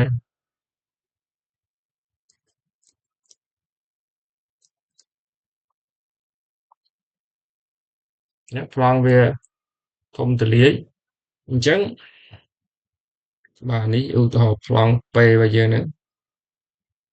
អញ្ចឹងចម្ងាយពីចំណុច a នេះទៅប្លង់ p តើគ្រាន់តែពាក្យប៉ុណ្្នឹងអាណាជា objective function អាណាជា constraint អូខេអញ្ចឹងហើយបានលោកគ្រូខាងដើមប្រាប់យើងថាពេលខ្លះបើលំហាត់នឹងវាងាយគេប្រកបពាក្យអតិអបៈឬក៏សរសេរពាក្យអតិអបៈឲ្យយើងឃើញតែម្ដងប៉ុន្តែបើអត់ទេយើងត្រូវរៀនវិភាគថាតើអ្វីដែលគេសួរហ្នឹងវាប្រកបអត្ថន័យពាក្យអតិអបៈមិនយើងមើលកន្លែងនេះកាលណាពូននិយាយអំពីចម្ងាយពីចំណុចមកប្លង់ឬក៏ចម្ងាយពីចំណុចទៅវត្ថុមួយតើគេវាស់ទៅកន្លែងណាដោយសារវត្ថុហ្នឹងវាមានច្រើនចំណុចទាំងអស់ហើយឧទាហរណ៍យើងវាស់មកនេះក៏មកដល់ប្លង់ហ្នឹងវាស់មកនេះក៏ដល់ប្លង់ហ្នឹងវាស់មកខាងនេះក៏ដល់ប្លង់ហ្នឹងវាស់មកនេះក៏ដល់ប្លង់ហ្នឹងអញ្ចឹងសួរថាចម្ងាយពីចំណុចទៅប្លង់ហ្នឹងមានច្រើនទេអត់ទេចម្ងាយមានតែមួយទេអញ្ចឹងសំណួរតើបងអាចឲ្យនិយមន័យចម្ងាយបានទេមានន័យថាម៉េចចម្ងាយពីចំណុចទៅវត្ថុមួយវាជាចម្ងាយខ្លីបំផុតលោកគ្រូអូខេចម្ងាយពីចំណុចទៅវត្ថុមួយគឺជាប្រវែងខ្លីបំផុតពីចំណុចនេះទៅចំណុចណាមួយដែលខ្លីបំផុតមែនតោះនេះចម្ងាយពីចំណុចនេះទៅចំណុចណាមួយដែលខ្លីបំផុតអញ្ចឹងអានៅលើប្លង់នេះវាមានច្រើនចំណុច ប៉ុន្តែគេយកតែមកចំណុចណាទេដែលវាខ្លីបំផុតអញ្ចឹងយើងមើលរូបភាពយើងអត់ដឹងយើងឧទាហរណ៍ថាស្មាននៅកន្លែងនេះអញ្ចឹងអានេះមកចំណុចទេអញ្ចឹងយើងត្រូវរកចម្ងាយខ្លីបំផុតពី A មកដល់ចំណុចនេះបានយើងហៅថាវាជាចម្ងាយរវាងចំណុច A ទៅប្លង់នេះអញ្ចឹងសរុបមកវិញចម្ងាយពីចំណុចទៅវត្ថុមួយវាស្មើនឹងចម្ងាយខ្លីបំផុតពីចំណុច A ទៅចំណុចមួយនៅលើប្លង់ហ្នឹងអញ្ចឹងបងប្អូនពាក្យចម្ងាយខ្លីបំផុតអញ្ចឹងណាបងប្អូនមានពាក្យចម្ងាយខ្លីបំផុតណាគឺ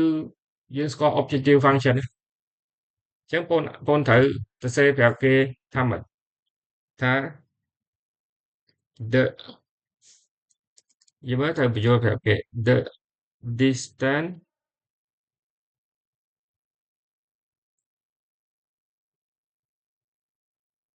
from លោកតាំងនេះ a x0 y0 z0 to the plane p ដែលមានសមីការ x ax បូក by បូក cz ស្មើ d is equivalent is the shortest distance មានតែshortest បងឃើញស្មើនឹងពីអបបរមា shortest distance នេះគេវា from A to អានេះយើងអត់ដឹង m វា to m x y z ដែល m ហ្នឹងដែលមានកននៃ x y z ហ្នឹងវាត្រូវជារបស់ប្លង់ពេកអញ្ចឹងលោកគ្រូបញ្ជាក់អានេះម្ដងទៀតចម្ងាយពីចំណុចទៅវត្ថុគឺវានឹងស្មើចម្ងាយខ្លីជាងគេពីចំណុច A ទៅចំណុចណាមួយរបស់វត្ថុអញ្ចឹងអ្វីដែលយើងតាំងហ្នឹង m យើងនៅកន្លែងនេះហើយយើងកំពុងតែអត់ស្គាល់កននៃវានេះប្រហែល m ហ្នឹងត្រូវតែនៅលើប្លង់ពេកហើយចម្ងាយវាខ្លីជាងគេពី A ហ្នឹងទៅបានយើងហៅថាចម្ងាយពី A ទៅប្លង់ពេកវាស្មើនឹងអញ្ចឹងបងបានណាដោយសារពាក្យហ្នឹងអញ្ចឹងបងប្រាប់នាំឲ្យគេ then the objective function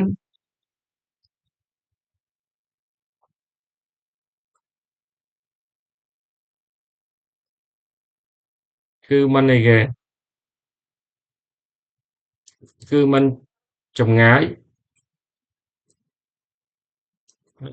រវាង A ហើយនឹង m ចម្ងាយខ្លីជាងគេឬក៏ចម្ងាយវែងជាងគេនៃអីគឺអាហ្នឹងជាក់តែហើយចម្ងាយរវាងពីរចំណុចយើងស្គាល់ទេកុំភ្លេច A របស់យើងមិញកណែវាគឺ x0 y0 z0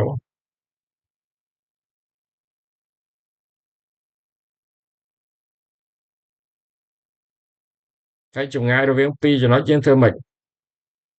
ចម្ងាយរវាងពីរចំណុចមិនឬ abscisse ដក abscisse លើកជាការ៉េបាទ ordinate ដក ordinate លើកជាការ៉េហើយ z ដក z លើកជាការ៉េcòn នេះចម្ងាយរវាងពីរចំណុចយើងមិនឲ្យដោយរូបមន្តហ្នឹងប៉ុន្តែកុំភ្លេចយើងទៅមករក objective function ទេយើងតាំង d ឬ dx y z អីមកគ្រាន់តែ d ហ្នឹងគឺគាត់អាចសរសេរចេះ d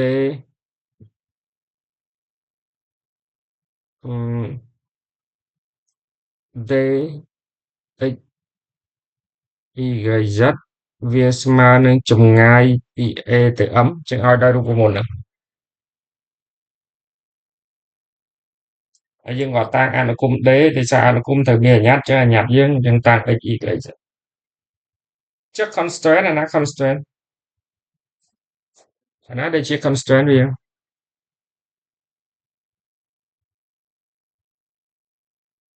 ប្លង់ហ្នឹងមែនប្លង់អូខេជាសមីការប្លង់មូលហេតុអីបានជាសមីការប្លង់ជា constraint ដោយសារចម្ងាយហ្នឹងវាមិនអាចគួរអឺសម័យកាលប្លង់នឹងបានទេអត់តន់ត្រូវទេបាទដោយសារ x y ដោយសារ m ហ្នឹងវាដោយសារ m x y ហ្នឹងវានៅក្នុងសមីការប្លង់ចំណុច m ហ្នឹងត្រូវជាចំណុចនៅក្នុងប្លង់អញ្ចឹងអា x y នៅក្នុងរបស់ m ត្រូវផ្ទៀងផ្ទាត់សមីការប្លង់អូខេអញ្ចឹងបងមាន objective function យើងមាន constraint ហើយយើងមើល objective function នៅពេលនេះហេតុអីបានលោកគ្រូអត់តាំង f តូចដោយសារបងមានបច្ចេកទេសមួយទៀតដែលយើងត្រូវចាស់បើបងប្អូនយកអា radical យកអីមកសិក្សា derivative ដើម្បីរក gradient អាហ្នឹងបងប្អូនចំណាយពេលយូរនៅក្នុងការធ្វើ derivative ប៉ុន្តែពេលដែលបងប្អូនចង់រកបរិមាណនៃអនុគមដំបូងគេបំផុតគឺបងប្អូនរកចំណុចបរិមាណមានន័យចំណុចដែលជាឫសរបស់ derivative ហើយចំណុចដែលធ្វើឲ្យអាមាន radical នឹងវាមានអតិមានអបៈក៏វាស័ក្តិមូលនឹងចំណុចដែលយើងដក radical ចេញដែរអូខេមានន័យអញ្ចឹងដើម្បីយល់ឲ្យនេះច្បាស់ឧទាហរណ៍បើសិនជាលោកគ្រូសួរយើងដើម្បីឧទាហរណ៍នេះយើងឃើញចេះឧទាហរណ៍លោកគ្រូមាន f នៃ x មួយអថេរចោះស្មើទីទី3នៃ x បូក1បានឲ្យដូចគ្នានោះឬទី3នៃ x ដក4អញ្ចឹងលើកជាក្រេអូខេអញ្ចឹងលោកគ្រូឧទាហរណ៍លោកគ្រូចង់រកសិក្សាបរិមាណនៃអនុគមអញ្ចឹងដើម្បីសិក្សាបរិមាណនៃអនុគម F បងមិនធ្វើអីគេវាយើងមិនត្រូវយល់ល្អបងបូកអានេះចំនួនថេរព្រោះអានេះមានឫសឯងបងអាចដកវាចេញបានឧទាហរណ៍បងបូក2អីចឹងដែរឬក៏បូក2អញ្ចឹង study the extrema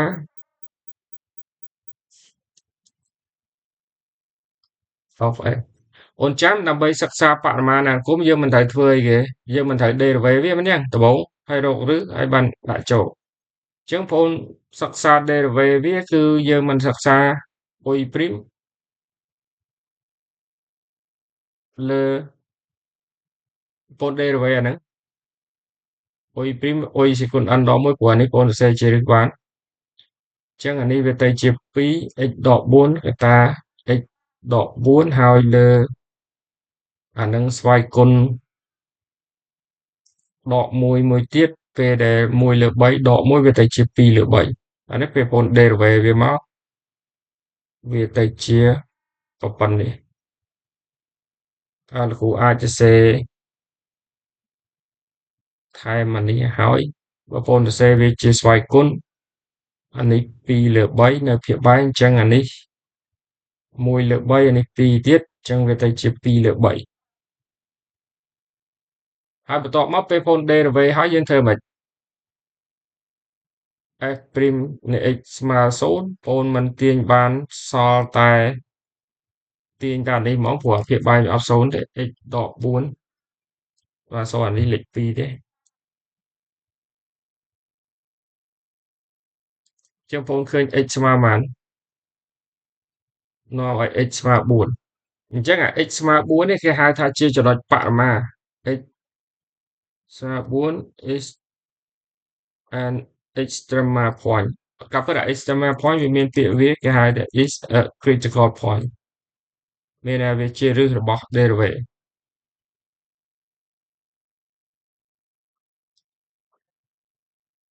អូខេប៉ុន្តែកូនចាំឯងយើងលោកគ្រូបញ្យល់យើងកាលណាកូននិយាយអំពី x គេប្រើពាក្យចំណុច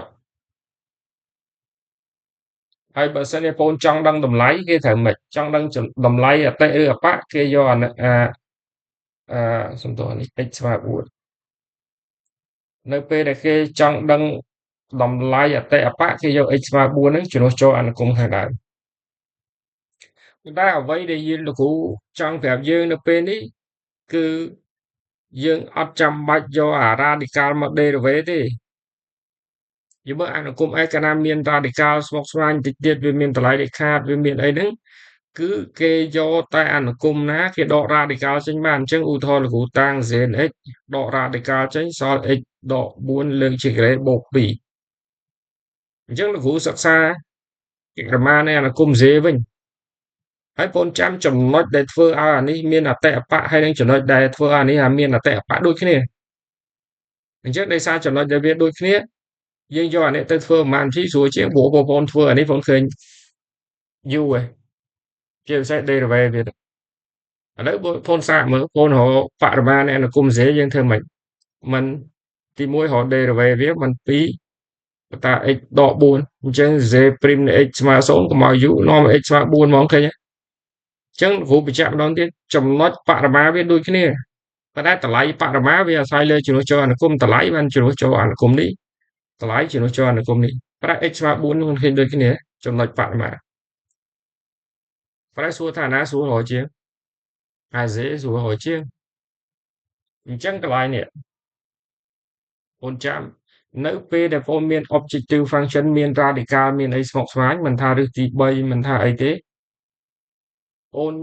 ចង់រកចំណុចបរិមាណវាចេញអូនអាចដកអនុគមដកអា radical នឹងបានអញ្ចឹងមានន័យថាអូនអាចសរសេរបែបនេះ the critical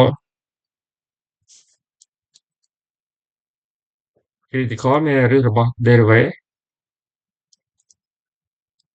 the critical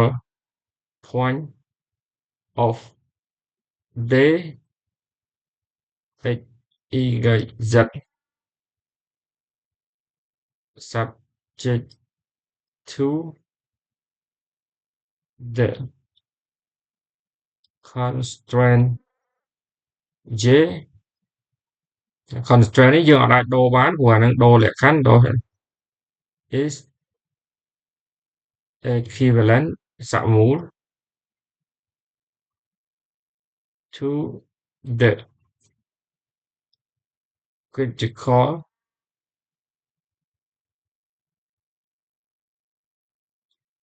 point of បាទនៅពេលនេះលោកគ្រូសែនេះ of f x y ស្មើយើងដក radical ចេញ critical point វាដូចគ្នាណាដូចនិយាយអំពីតែចំណុចទេប៉ុន្តែដល់ពេលបងចង់ដឹងតម្លៃអតិបានគេយកជំនួសចូលអនុគមដើមអញ្ចឹងវាជា critical point របស់អានេះហើយក្រោមលក្ខខណ្ឌដូចគ្នា subject to the constraint j ដូចគ្នា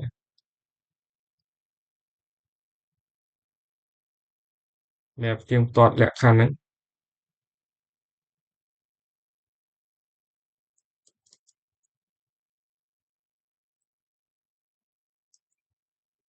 បាទ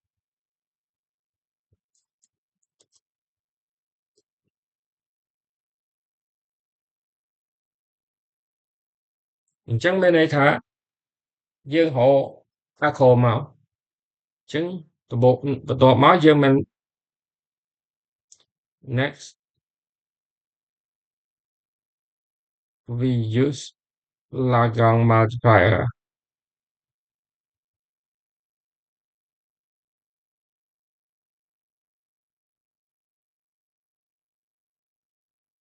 អញ្ចឹងបងធ្វើដូចមុនបងមិនតាំង L lambda x y z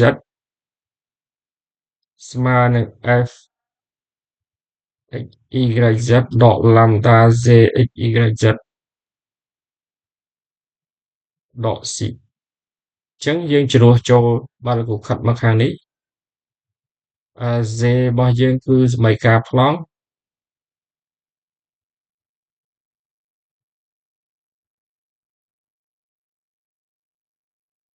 បាទ F របស់យើងទៅ copy អានេះមក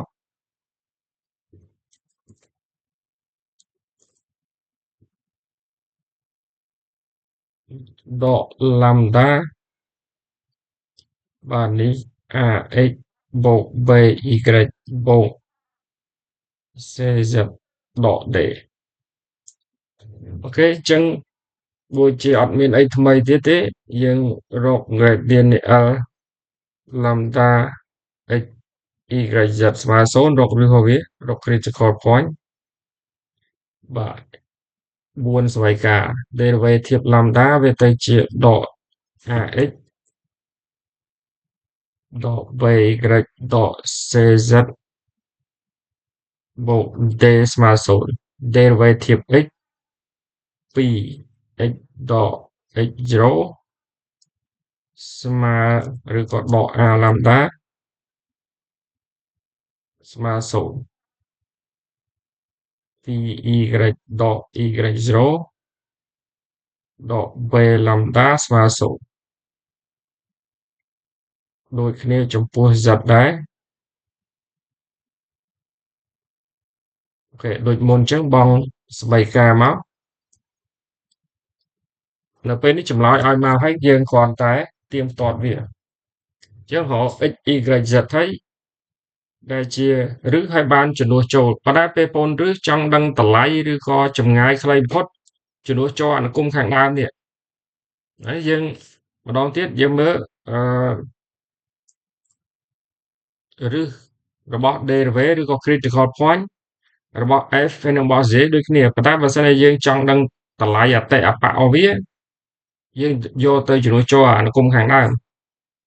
ដែលគេសួរអូខេអញ្ចឹងតោះយើងដោះស្រាយសមីការវាសិន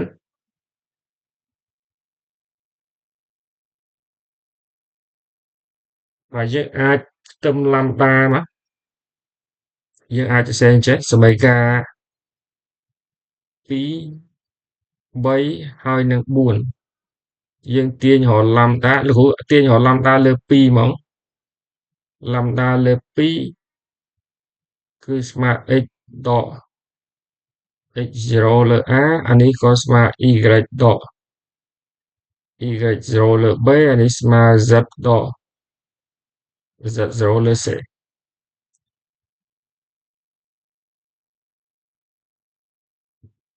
អ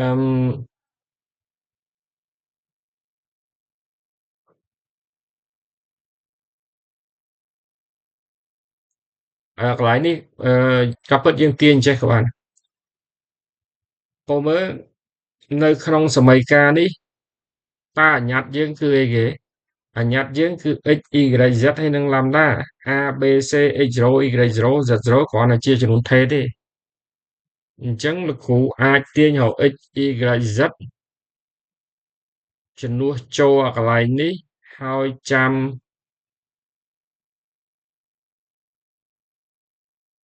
បើសិនយើងផ្ទឹម lambda នេះវារៀងយូរបន្តិច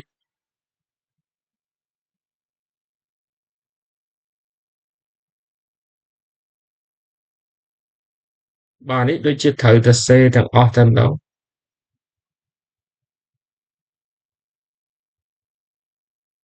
យើងទាញរក x មក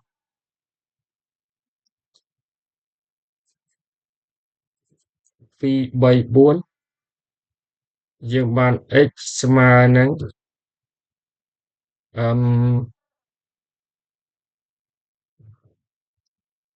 បាទពលមើលតោះអានេះយើងទាញពីសមីការ2អញ្ចឹងរបស់ទៅខាងនោះគឺ x ស្មើនឹង x0 បូកនឹង a lambda លើ2 y ស្មើនឹង y0 បូក v lambda លើ2ដូចគ្នាដែរ z ស្មើ z0 បូក c lambda លើ2អញ្ចឹងយើងជំនួសចូលក្នុងមួយ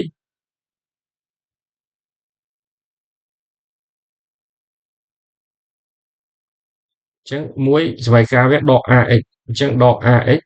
វាទៅជាដក a កតា x 0 បូក a ឡាំដាលើក2ដក v កតា y 0ដកបូក v ឡាំដាលើក2ដក c z0 បូក c ឡាំដាលើក2បូក d ស្មើ0អញ្ចឹងយើងឃើញច្រើនប៉ុន្តែអាញាប់យើងឡំដាសមីការនេះព្រោះ x0 y0 z0 a b c គឺជាចំនួនថេរដែលនៅក្នុងមេគុណយើងស្គាល់អញ្ចឹងបងអាចផ្ទឹមអានេះទៀតលោកគ្រូអាចសរសេរដក a x0 ដក a ការ៉េឡំដាលើក2ដក b y0 ដក b ការ៉េឡំដាលើក2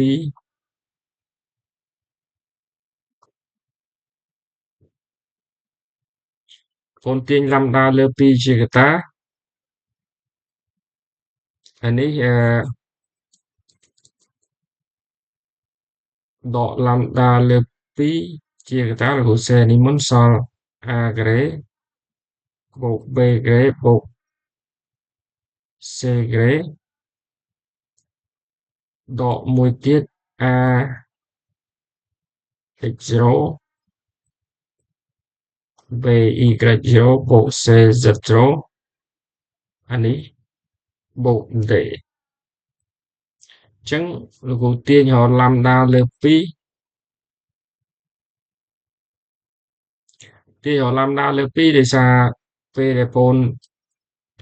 ឃើញឡំដាលើ2ជាអនុគមនៃ a b c បងជំនួសរកx y z វិញជា critical point អញ្ចឹងនាំឲ្យឡំដាលើ2កូនបោះអានោះទៅខាងនោះវាស្មើ d ដក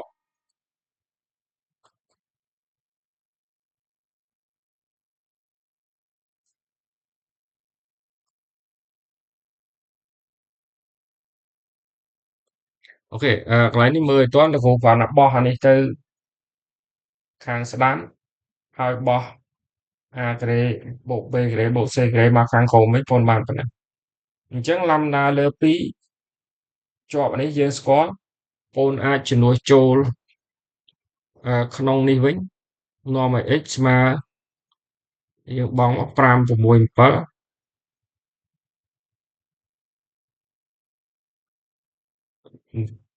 7ចឹង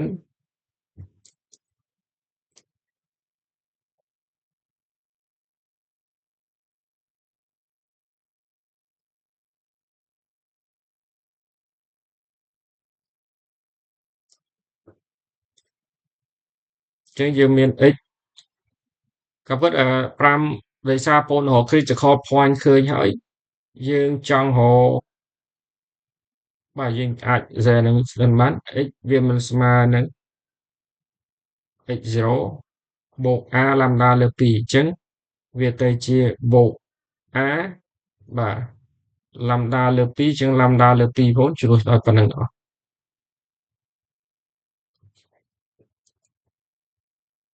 បាទក៏ដូចគ្នា y ស្មើនឹង y0 បូក b ដាក់នឹងទៀតហើយអាហ្នឹងគឺដោយលោកគ្រូថាមកសិតតែចំណុចដែលយើងស្គាល់ដែរព្រោះឃើញ y0 z0 a b c ហ្នឹងគេឲ្យមកអាហ្នឹង x y z ទេដែលរបស់ដែលយើងត្រូវរកអញ្ចឹងមានអាហ្នឹងគឺជា critical point របស់ f ក្រោមលក្ខខណ្ឌ J មានតែជាចំណុចដែលធ្វើឲ្យវាអតិអបៈអញ្ចឹងដល់ពេលឃើញចំណុចអាហ្នឹងចង់រកតម្លៃអតិអបៈឬក៏ចម្ងាយរបស់យើងយកទៅជំនួសអនុគមដើមអញ្ចឹងដើម្បីជំនួសស្រួលអាកន្លែងនេះគឺបងអូនដោយសារជំនួសរបស់យើងត្រូវជំនួសចូលអនុគមនេះចង់ដឹងចម្ងាយព្រោះយើងចង់រកចម្ងាយបើតាមយើងបញ្យល់យើងឃើញទេចម្ងាយពីចំណុច A ទៅប្លង់ P គឺវាស្មើនឹងចម្ងាយពីចំណុច A ទៅ M ដែលជិតជាងគេ អញ្ចឹងយើងស្រាយរូបមន្តយើងស្រាយចម្ងាយពីចំណុចទៅប្លង់អញ្ចឹងពេលដែលឃើញតម្លៃដែលចិត្តជាងគេ x y ឃើញចំណុចហ្នឹងហើយចង់រកតម្លៃវាត្រូវជំនួសចូលអានុគមខាងដើមរបស់យើងនឹងវិញអញ្ចឹងដោយសារការជំនួសចូលដែលយើងរកឃើញគឺវាមានកន្សោម x ដក x0 y ដក y0 អញ្ចឹងយើងទាញរក x ដក x0 y ដក y0 ពីនេះហើយអញ្ចឹងយើងបានអានេះសាក់មូលនឹង x ដក x0 កូនឃើញស្មើនឹងកតានេះក្រោយមកបាច់វងចកក៏បានដាក់គុណក៏ដូចគ្នា y ដក y0 ស្មើ b បាទនឹងយើងត្រូវសេដែរណាហើយនឹង z ដក z0 ស្មើនឹង c គុណនឹងដែរដល់មកយើងជំនួសចូលអនុគម then substitute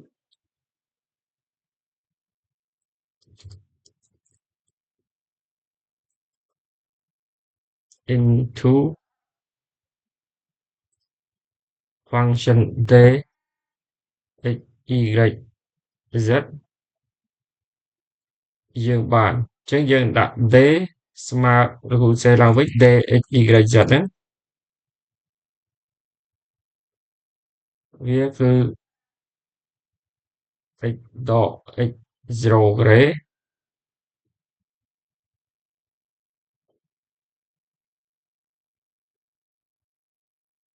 អញ្ចឹងគ្រូចុះបន្ទាត់ឲ្យរៀងក្រោមតិចអញ្ចឹងវាមាន radical កូន x ដក x0 កូនមិនជំនួសដោយដុំនេះហើយ complex របស់យើង x ដក x0 ក្រេអញ្ចឹងយើងយកម្ដុំនេះលើកជាក្រេអញ្ចឹងពេលម្ដុំនេះលើកជាក្រេកូននឹងបាន a ក្រេកតា d ដក a ក្រេបូក b ក្រេបូក c ក្រេបាទនេះរៀងច្រើនយល់ល្អលោកគ្រូអាចសរសេរអញ្ចឹងអាចតាំងអាម្ដុំនឹងដោយ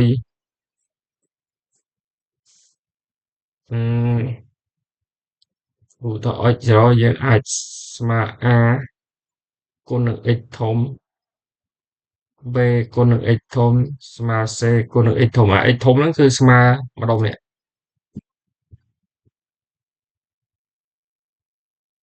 បាទឧទាហរណ៍នេះ x ធំយើងប៉ុណ្ណឹងកុំឲ្យសរសេរវាត្រែដែរអញ្ចឹងអានេះវាមិនទៅជាដល់ពេល x ដក x0 ក្រេបងអាចសរសេរ ax ក្រេបូក b សំដៅអានេះក្រេដែរអ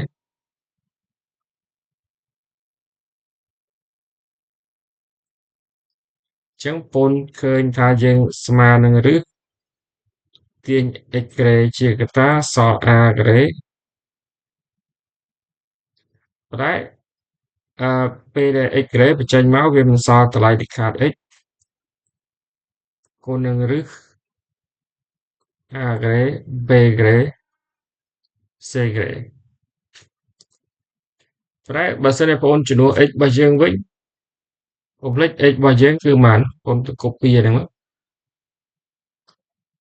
មក x យើងអាហ្នឹងអញ្ចឹង x យើងប៉ុណ្នេះដាក់តម្លៃឌីខាតវាតម្លៃឌីខាតនេះដាក់ទាំងអស់អញ្ចឹងអានេះមិនឬអ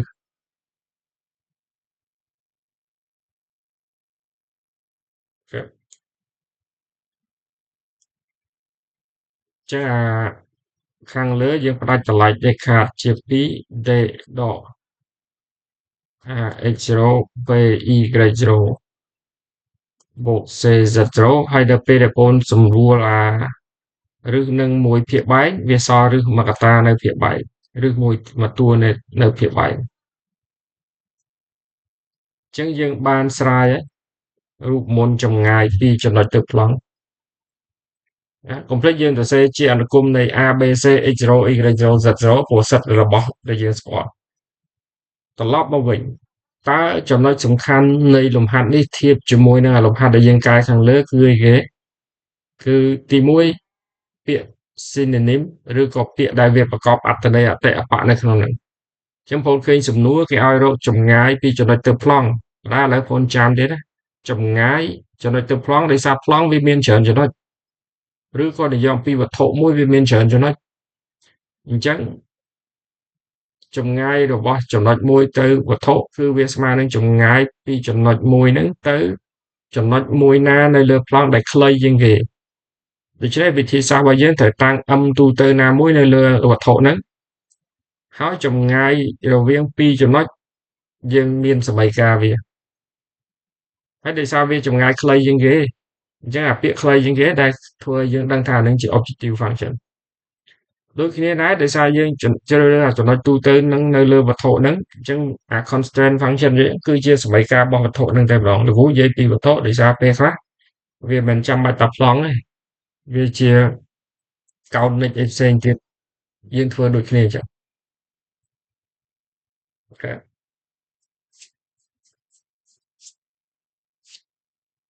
ោះមើលយើងមានជាសំណួរអញ្ចឹងចំណុចទី2មួយទៀតដែលយើងត្រូវបញ្ជាក់នៅពេលដែល objective function ហ្នឹងវាជាប់ radical ជាប់អីស្មុគស្មាញនៅក្នុងការរក critical point ធ្វើ derivate ហ្នឹងអញ្ចឹងបងអាចដក radical ហ្នឹងបានពីព្រោះ critical point វាដូចគ្នាបងមើលតាមឧទាហរណ៍នេះឃើញទេយកឫសទី3ធ្វើ derivate នាំសុខស្មាញប៉ុន្តែពេលបងយកមកក៏បានគាត់ derivate ឲ្យរកឫសវាប៉ុណ្ណឹងហើយបងប្អូនអត់យកអាឫសហ្នឹងមករក derivate វាក៏នៅប៉ុណ្ណឹងដូចគ្នាអានេះយើងនិយាយតែ critical point វាដូចគ្នាតែដល់ពេលចង់ដឹងតម្លៃអតិអបៈបើចង់ដឹងតម្លៃអតិរបស់ Z យកចំនួនចរអនុគម Z បើចង់ដឹងអតិអបៈរបស់ F យកចំនួនចរអនុគម F អញ្ចឹងកុំឲ្យយល់អំពីតម្លៃអតិបរមានិងអបបរាហើយនឹងចំណុចគឺជាតម្លៃ x ទេអញ្ចឹងតម្លៃ x របស់អនុគមពីរនេះគឺដូចគ្នាមើលយើងមានជាស្រួលអីចឹងលោកគ្រូចុះបាទ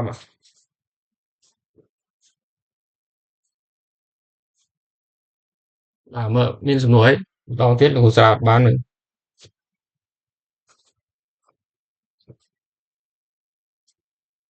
លោកគ្រូខ្ញុំសូមសួរមួយថានៅពេលយើងតាំងអនុគមនោះក៏សម្រាប់សួរ derivate យើងតាំងយកមកមែនលោកគ្រូយើងត្រូវការប្រាប់ទៅអ្នកកាយអីលោកអត់ទេអាហ្នឹងគឺបាន direct ឲ្យគ្រូយើងពីណាក៏ដឹងដូចយើងកន្លែងនេះយើងមូលហេតុអីបានយកអនុគម S មូលហេតុដោយលោកគ្រូបញ្យល់ខាងលើចាអនុគម S ហ្នឹងត្រូវមានរាងដូចអានេះគឺដកតាម radical ហ្នឹងចេញទេអញ្ចឹងយើងអត់មានទៅបញ្យល់អ្វីដែលលោកយើងទៅសេប៉ុណ្្នឹងគឺបញ្យល់ហ្នឹងហើយ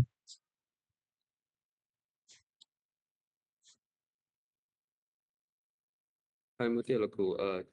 ចុងក្រោយហ្នឹងដោយសារភាគយកក៏វាជាប់ក្នុងតម្លៃដែលខាតយើងអាចត្រឡប់វាបានលោកគ្រូតម្លៃដែលខាតដូចគ្នាដែរបើបងប្អូនចង់ឲ្យដូច base បិទនៅក្នុងអ្វីគេឲ្យស្រេចត្រឡប់វាបានដូចបងប្អូនយក2ដក3ហើយ3ដក2អានឹងវាខុសគ្នាតែដល់ពេលបងប្អូនដាក់តម្លៃដែលខាតដូចតែគ្នាតែត្រឡប់មួយណាមកក្រោយដូចតែគ្នាតែណា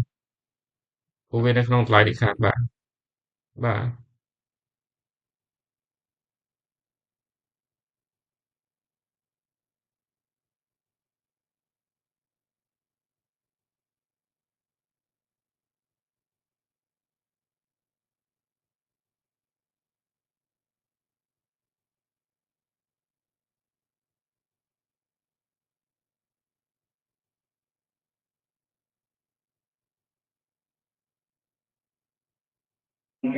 លោកគ្រូបើសិនជាយើងនិយាយពីអត្ថន័យរបស់ constraint ហ្នឹងហ្មងអាហ្នឹងគឺជា condition ដែលយើងឲ្យហ្នឹងដើម្បី satisfy អាប្រធានគេហ្នឹងមែនលោកគ្រូបាទអាចនិយាយបញ្ជាក់មកវិញបន្តិចនៅក្នុងការសិក្សាតម្លៃបរិមាណនៃអនុគមគឺយើងត្រូវរកតម្លៃ x y ដែលត្រូវធ្វើឲ្យអនុគមហ្នឹងមានអតិមានអបៈអាហ្នឹងបើអត់មានលក្ខខណ្ឌ ប៉ុន្តែនៅពេលគេដាក់លក្ខខណ្ឌមកមានន័យថា x y ហ្នឹងត្រូវផ្ទៀងផ្ទាត់សម័យកាលហ្នឹងត្រូវផ្ទៀងផ្ទាត់អាសម័យកាលលក្ខខណ្ឌដែលគេឲ្យណាចឹងស្តៀងនឹងបងនិយាយមិញដែរប៉ុន្តែគ្រាន់តែត្រឡប់មកវិញថាយើងរកមុនយើងរក x y ហើយប៉ុន្តែត្រូវ x y ហ្នឹងត្រូវផ្ទៀងផ្ទាត់លក្ខខណ្ឌសិនបានយកវាទៅជំនួសចូលក្នុងសម័យកាលហើយវិធីសាស្ត្ររបស់យើងដែលធ្វើហ្នឹងគឺអា x y ហ្នឹងសិតតែយើងយកសម័យកាល constraint មកប្រើអញ្ចឹងច្បាស់ណាស់វាត្រូវជំនួសចូលទៅផ្ទៀងផ្ទាត់អាលក្ខខណ្ឌហ្នឹងអា constraint ហ្នឹងបើបងប្អូនបាក់យល់លោកគ្រូនិយាយអាចដូចយើងក៏មានន័យយល់បានដែរថាអា constraint ហ្នឹងគឺជាលក្ខខណ្ឌដែលអនុគម S របស់យើងត្រូវផ្ទៀងផ្ទាត់ប៉ុន្តែមែនទែនទៅអាលក្ខខណ្ឌហ្នឹងគឺអាញ៉ាត់ទេដែលត្រូវផ្ទៀងផ្ទាត់អាអនុគម Z អា x y ហ្នឹងឯងត្រូវផ្ទៀងផ្ទាត់នៅក្នុងសម័យកាលរបស់អនុគម Z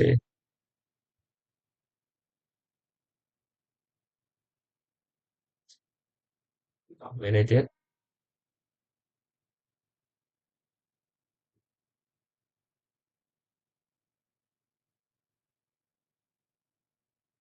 ចឹងអាកន្លែង container មិញហ្នឹងកន្លែង constraint វាហ្នឹងគឺគេផ្ដល់ minimum cost ហ្នឹងហ្មងមែនលោកគ្រូ No constraint របស់អា container គឺ volume វានេះគេថា cargo container must have volume នេះមានន័យថាអា container ដែលយើងត្រូវធ្វើហ្នឹងវាត្រូវតែមានមាត្រប៉ុណ្ណឹងអញ្ចឹងបានយើងសរសេរ constraint វាគឺជាមាត្ររបស់អនុគមមិនមែនតម្លៃវាណាតម្លៃវាយើងចង់សិក្សាតម្លៃថោកបំផុតដើម្បីធ្វើ container មានដើម្បីធ្វើ container មានមាត្រប៉ុណ្ណឹងហើយតម្លៃថោកបំផុតហើយការពិតលំហាត់នេះយើងមើលដូចទូតែអនុវត្តនៅក្នុងជីវភាពជាក់ស្ដែងគឺសំខាន់ណាស់ឧទាហរណ៍បងធ្វើបន្ទប់ធ្វើអាគារធ្វើអីភាគច្រើនអាគារយើងឬក៏បន្ទប់ដែលយើងនៅរៀងជា container ប៉ុន្តែលោកគ្រូអាចសេខាងក្រោមនេះបន្តិចបងមើលមិញយើងលោកគ្រូនិយាយអំពីប្រអប់ដែលមានមាត្រត្រឹម container ឬក៏ប្រអប់មិញដូចគ្នាឧទាហរណ៍និយាយអាត្រឹមតែមានមាត្រស្មើនឹង100 ម៉ែត្រគីបដូចគ្នាចាស់អញ្ចឹងវត្ថុរាងជា container ឬរាងជាប៉ាឡេពីប៉ែតកែងដែលមានមាត្រ100 ម៉ែត្រគីបហ្នឹងបងអាចបានធ្វើបានច្រើនទំហំឧទាហរណ៍លោកគ្រូធ្វើគ្រូចេះសិនអ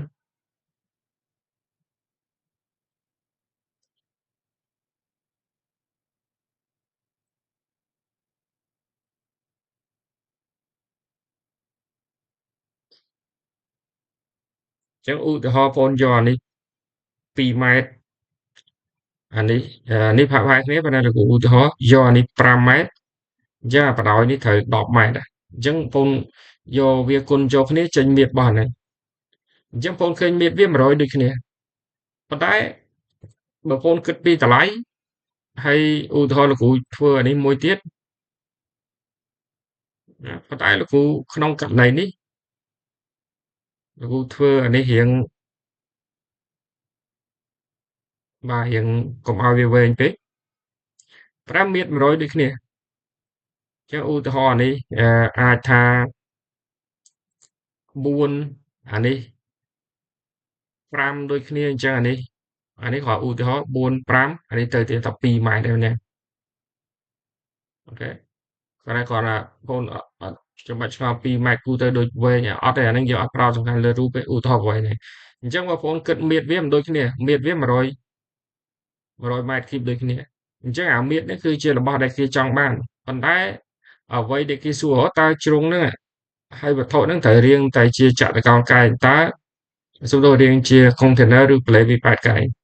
តើជ្រុងនីមួយៗហ្នឹងត្រូវស្មើប៉ុន្មានដើម្បីឲ្យវាមានតម្លៃថោកបំផុតដូច្នេះតម្លៃវាអាស្រ័យនឹងផ្ទៃអញ្ចឹងវាអត់អាស្រ័យនឹងមាត្រទេមាត្រត្រូវ fix ដូចបងអូនទៅ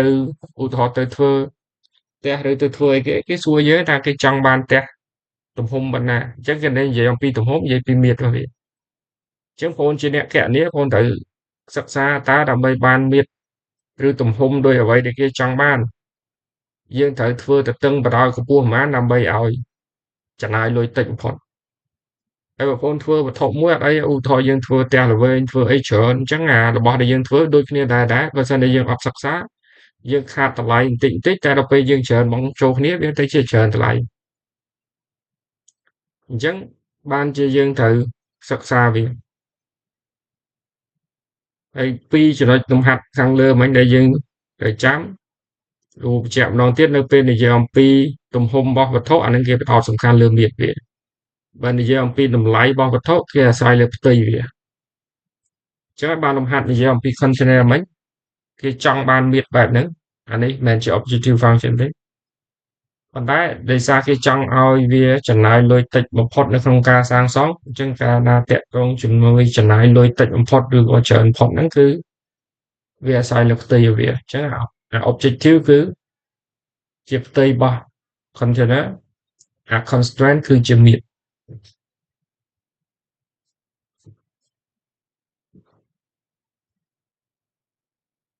តោះមានន័យទៀតបើប្រព័ន្ធអត់ទាន់ច្បាស់អាចអានប្រធានសារថ្មីថាតើអាណាដែលជា objective function ព្រោះបងមើលតែខាងក្រោយយើងក៏បានដែរជាតម្លៃរបស់ container minimum នៃអី maximum នៃអីអាហ្នឹងឯងជា objective function អញ្ចឹងគឺតម្លៃរបស់វត្ថុអីដែលបងគ្រាន់តែចាំលោកគ្រូប្រាប់មិញទៀតថាគេតម្លៃរបស់វត្ថុអាស្រ័យលើផ្ទៃអញ្ចឹងហើយបានយើងទៅសេចេញហ្នឹងទៅអានេះច្បាស់ណាស់គេចង់បានអីយើងចង់បានវត្ថុនឹងរាង container ប៉ុន្តែត្រូវតែមានមាត្រប៉ុណ្ណេះអញ្ចឹងអាហ្នឹងអា constraint ឬក៏លក្ខខណ្ឌវាហ្នឹងបានយើងយកមកទៅសេអូ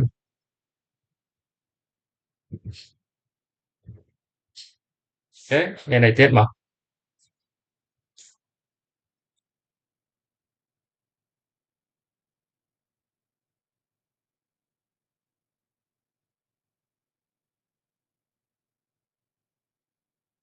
លោកគ្រូបិទ record សិនកុំឲ្យ